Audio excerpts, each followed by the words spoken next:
Hey guys, my name's Andy, and my favourite thing to do in the world is buy and sell stuff. So this is Deal Junkie.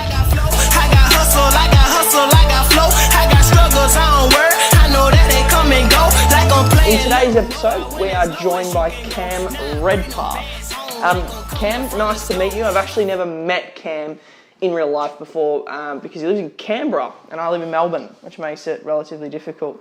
But we connected on TikTok. We're making a similar style of content and we ended up connecting in that fashion. Why don't you, what do you do for a living, Cam? So Andy, I'm actually in the Air Force. I do security in the Air Force, and I've been doing that for a couple of years now. But Yeah. I've always had a bit of an entrepreneurial side and always thought outside the box a little bit. So that's probably what led to me starting those flipping videos and sort of getting that TikTok going and seeing how it went from there. Yeah, love it.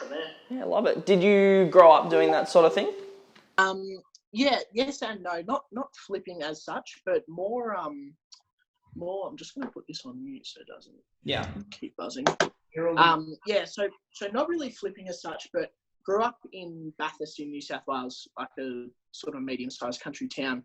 Yeah. And I raised chickens and stuff, so it's probably not the traditional kind of start a lot of people get, but I'd get some chickens from the local pet shop, if you will, and then get a rooster, get a hen, get them breeding, and then raise them up and then sell the chicks off. And I'd also I did do a little bit of flipping now. Think about it. Went to on eBay, I'd buy like chicken feeders and like waterers and stuff at like bulk discount, and then sell them off again for a bit higher. So now think about it, probably was a little bit of flipping back then as well. Yeah, right. That's fantastic. And so you were doing it at a younger age.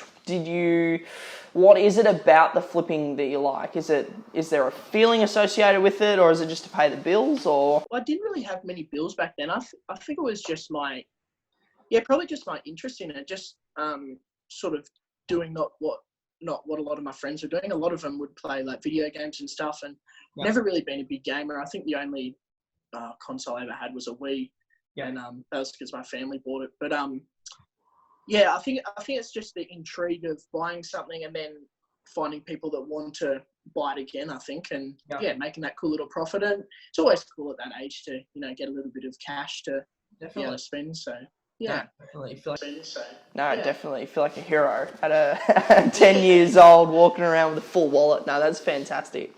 That's it. No, I really I like that. So So how long have you been making the flipping videos on TikTok for now? First one was probably only about 6 weeks ago, I think it might have been. Yeah, okay. 5 or 6 weeks. And literally what made me start it was, like, I consume a lot of Gary Vee's content, and the intrigue of his garage sale flipping, I'd never done that before.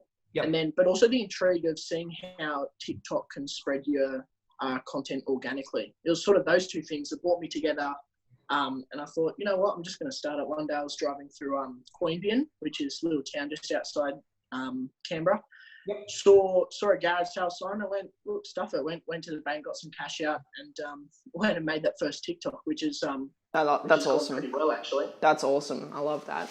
Had you had a break in between? Would you say so? That's 6 weeks ago. Would you say that's when you really started flipping, or were you still sort of whetting your appetite in between the chicken farming and flipping stuff? Yep. No, there was probably quite a big break in between. I wasn't really doing much flipping in between that. I was always looking for like little businesses to do, and but no flipping as such. That day was literally the day I went, look, I'm just gonna make a video and just see how I go with it, kind of thing.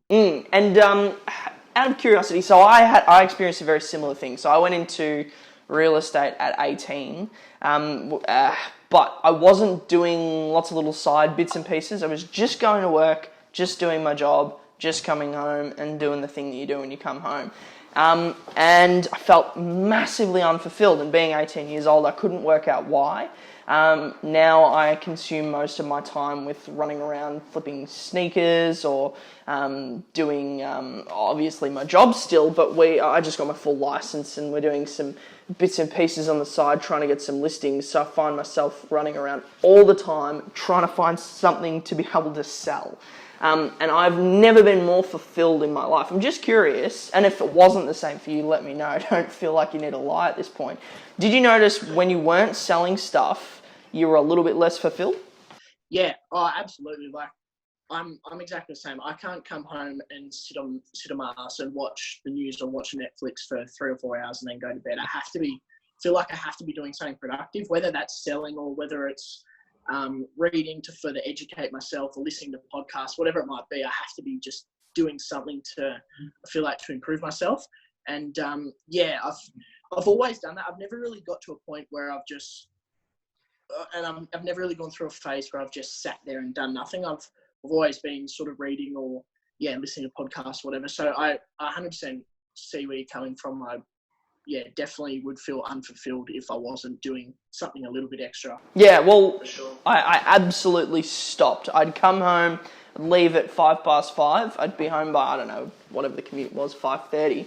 And I'd just watch the television. I was living with my folks at the time, so we'd just watch the news or whatever it was. And I was just, I was sad. And it hasn't been until, and it gradually got better and better in terms of I would put more load into my life. But it wasn't until I went full force that I absolutely felt 100% just fantastic. So it's interesting. So the name of this show is Deal Junkie. And I think if we're both sort of experiencing that, I think we're probably self-proclaimed deal junkies. We're just absolutely obsessed. We can't get off it. And when we're not on the drugs, we're a mess. And I think that brings up another point, and is just like once people find what they're passionate about, then like life becomes so easy. Like you see so many people in doing things that they're not passionate about and they hate life and they're complaining, and they come home and they do try and get that escape of Netflix or the news. And once they find what they're passionate about, it's a cliche saying, but it's not even work kind of thing. Yeah. You just love what you do, and you just keep doing that each day. And like yourself, you just found real estate, and now you feel like so fulfilled. Yep, no, 100%, 100%. If someone was watching this, because obviously we're going to put this out, this is not a private conversation, but if someone's watching this right now and they go, you know what, I find myself sitting on the couch going, isn't there something more? And they're feeling really anxious and down and they want to get into it. How would you start? What advice would you have for a new starter?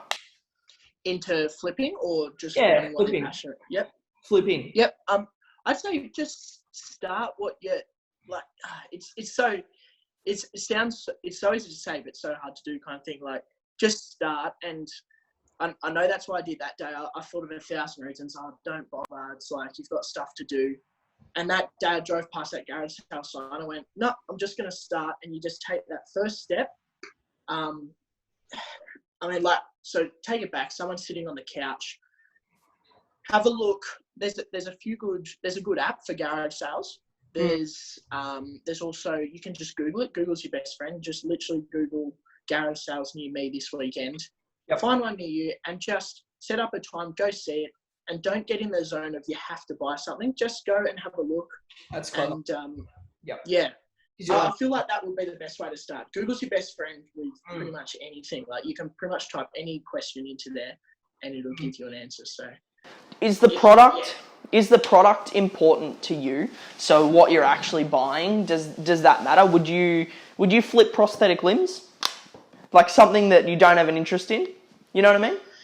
Yeah, I mean, I probably haven't really thought about that, but the more you know about it, I think the better, because then you can find those really niche deals and you can find the things that maybe these people at the sales or people selling these things on eBay don't know about this actual product. If you really know a lot about, which can then allow you to get, better margins. I suppose and then it's like, how far do you go? How far morally would you go with what you'd things you'd flip? So true. I mean, as long as you did your due diligence and did your research on what you're flipping, and as long as you're okay with it, I don't see why you couldn't flip, pretty much anything. And as long as you've got that buyer that wants to buy it on the other end, then That's No, that's fantastic. I think I've thought about this a bit now. I think it's different for different people. So my girlfriend's quite into fashion, and I've always thought if she was going to flip, she has absolutely no interest in flipping at all. I've tried to get her into it a couple of times, and she just doesn't give a shit at all. But if she was going to do anything, it would have to be Levi's or something like that. You know what I mean? Like fashion stuff. She'd get no interest in Disney mugs or old cameras, or she'd do sneakers, I reckon. But whereas for me, I could care. If you said to me right now, there's this place in Africa where all the prosthetic limbs go. I don't know why I'm obsessed with prosthetic limbs this morning. It's the first thing that came into my mind. It's the most obscure thing in my mind, so that's where I went. But in Africa, they just get rid of prosthetic limbs there, and they're all in great condition. You can pick them up for 50 cents, and you can sell them for $50 over here. I'd be in. Fantastic, let's do it. So for me, it doesn't matter, but I think for some people, it does matter. I think it comes back to what you were mentioning earlier. You have to be self-aware about why you're doing it. If it's because I'm obviously doing the sneaker thing quite hard at the moment, and a lot of people just do sneakers, and that's because they're passionate about sneakers, and they're going to continue to go on because they love the art of the sneakers and the culture, and they love being a part of that. And Disney mugs or prosthetic limbs wouldn't work for them. But I think it depends, and you've just got to be self-aware, as Mr. Vaynerchuk would say. I love a lot of what he talks about, and that's like you say, that self-awareness is so crucial, because a lot of what Gary Vee preaches is like he talks about running businesses and the process of business, but a lot of people get caught up in the fact that he's trying to tell them they've got to run a business, but his underlying message is be self-aware, find what you're passionate about, and do that. It just so happens that his passion is building businesses and stuff. And I just find people get a little bit caught up with that. Have you ever had any ambition to try and scale your flipping business and turn it into a $100,000 a year thing so you can pay yourself a bit and grow the business? You ever thought of that? Yeah. I mean, like that'd be really cool. And I'm still kind of just working out, suppose if it's something that I'm really passionate about. And so far, like I've been loving it. I love the adrenaline of going to the sale and going there, but it's just, you've got to work out how you scale it. And I think to be able to scale something like that, you need to buy a lot of stuff and have a lot of time to be able to list it on eBay and, do the selling and do the packaging. So probably a bit mixed as to whether I would really try and scale it to, say, $100,000 a year, or if I would keep it as just, a bit of a hobby, bit of fun every few weekends or so. And just get that a bit of an adrenaline hit as you go there, find something.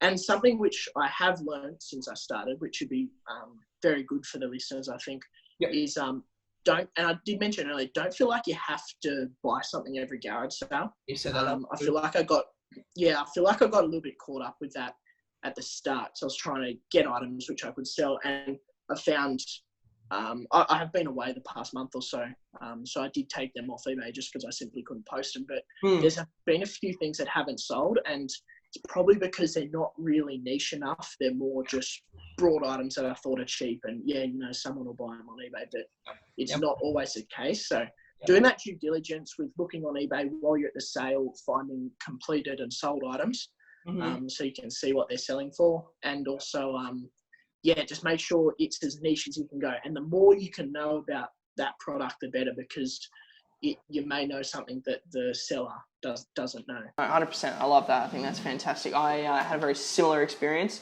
because I'm doing this sneaker challenge where I start from zero and build my way up. I'm tracking it in stages. So when I go from 0 to 25, that was the first sneaker. I called that stage 1. And then stage 2 was buy $25 worth of sneakers and reinvest them. And then that was stage 2. So that's how I'm breaking it down. And I'm noticing stage 2, I was 7.5xing. That's poor, but I don't know what it is as a percentage. Is that 7,500%? Anyway, that's the ratio that I went up by. Whereas now that I'm in stage 6, I'm barely doubling my money. And I think it's because I'm just buying everything. And so that comes back to what you're saying. I'm not really doing my due diligence anymore. I just have to buy $1,000 worth of sneakers. So I'm just buying everything. So I think you're totally right. Taking your time is a big factor. And I could show you in a spreadsheet that when you don't take your time, it doesn't work as well.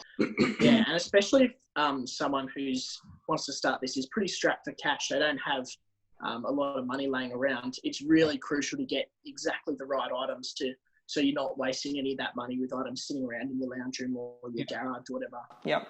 No, 100%. I guess the benefit is you can start from very little. I mean, I started from zero, but I'm a psychopath, and I like to go above and beyond. But you can start from $10, easy bangers for sure.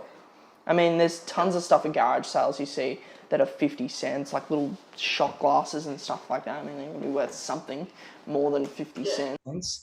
I did Hard Rock Cafe shot glasses once. I took them from 25 cents, about 2 50 cents, sold them for $8 as a set. So, I mean, you don't need a lot of money.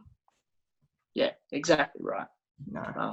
And that doesn't even compare. Like you look at that, 25 cents up to, what was it, $8 for both of them, so $4 each. So doesn't even compare. No, it's huge. I guess the great thing is we live in an age right now where this is all possible. I mean, pre-internet, the only way to do this is have the time to stand there and sell it wherever you need to sell it, whether that be a market, which would be not feasible for someone like me because I work in real estate, so I work Saturday, Sunday. So my Saturdays and Sundays are completely chewed up. I only get Thursday, Friday off. So it wouldn't work for someone like me. And you're kind of relying, you got to keep going back. You don't sell your shot glasses or your prosthetic limbs. Then you then you have to go back next Saturday, Sunday. Whereas now you just put them on and forget. But the thing that I'm finding is that people are still not willing to list. I mean, I want to take photos and I deal with shipping, but you got no money and you've got this opportunity. Exactly. Yeah. That's the just on that shipping. A lot of people, I saw a lot of people in the comments that go, "Oh, look at the shipping. It's almost as much as the item," or you've done yourself out of this deal with your shipping. And what a lot of people don't realize is buyers are actually willing to pay the shipping, and if the item is actually niche enough, they don't care. They just want the item. They'll pay whatever the shipping is. And I actually sold a combi mug the other day for. I think it sold for $4 and the shipping was $5.50 or something like that. And the guy was happy to pay it. He didn't even question it. And so I think that just brings up the point, like people are going to pay shipping. The shipping doesn't have to eat into your profits. Yep. One thing I am interested in, and I don't have the answers and I don't expect you to have the answer either, but one thing I have been thinking about a lot is how will the coronavirus impact what we do and our ability to sell shit that people are willing to just throw $10 out for a combi mug. I mean, that could be interesting. Yeah, well, it's something I've been thinking about a little bit as well. Like, a lot of people are sort of locking down in their homes and sort of trying to save their money, so they don't have this money laying around, or they don't have the mindset to go out and look for something which is kind of like frugal spending, if you will, or something that's not a necessity. So it will be interesting to see. I mean, I don't really have the answer. I can't really predict where it's going to go. I suppose it's just a matter of just seeing where it's going to go. And I think that's where I'm fortunate, is because I don't rely on this flipping for a living. It's just a hobby. But yeah, certainly something that people would have to take into consideration if they were doing it as their sole income, for sure. I suppose it's like anything, really. I mean, any business you start, you've got to, I guarantee most people don't think about what happens if we end ourselves up in this situation. But it's it's the due diligence you got to do. You got to do DD on anything. Yeah. Exactly right. That due diligence will save a lot of heartache in the back end. Definitely. 100%. Well, that's kind of it from me. Have you got anything else that you want to leave the listeners with? Anything we didn't touch on? Yeah, probably just that overall thing of just with the flipping, just start. Make sure you go to Google, find garage sales near you. People in country towns might find it a little bit harder, but you don't have to go to garage sales. There's a whole eBay marketplace. You can look for cheap items there.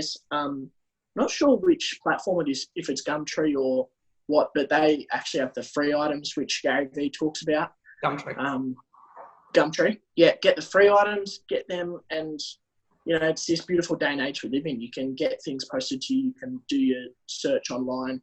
You don't actually need to be going out. I just find it interesting going to these garage sales because it's pretty cool. Like, you don't really know what you're going to find. And and I've watched all of Gary Vee's trash talks, and I was like, fire out, that'd be cool to try. And just the simple act of starting, and now, it's so, I find it really fulfilling. Yeah, no, it's I love it too. I was saying to someone the other day, I wouldn't do anything else. Worked out what I want to do in my life. It's buy things and sell them. I don't care how expensive they are, whether they're huge contracts or tiny little mugs. I just want to buy shit and sell shit for the rest of my life. Yeah, that's it. Definitely understand. Oh, yeah. Well, I can't think of anything else I've got, Andy, but thanks for, having me on. Thanks for coming on. It's episode 1, an idea I had, because I enjoy talking about this sort of stuff, and I thought, why not create an environment where people can learn and I can indulge myself as well. Yeah, so it's exactly right. Yeah. Yep, and it's better than coming home and getting your release from, watching Netflix or watching the news. So. Yep, exactly. I love it. Fantastic. Well, if you want to follow Cam on TikTok, his information will be down below. And I might pop a couple of your other bits and pieces in there too. So go and follow him on all the different various social medias. But that's it, I think. Thank you so much for watching. Thanks for coming on, Cam. And you'll see us in episode 002.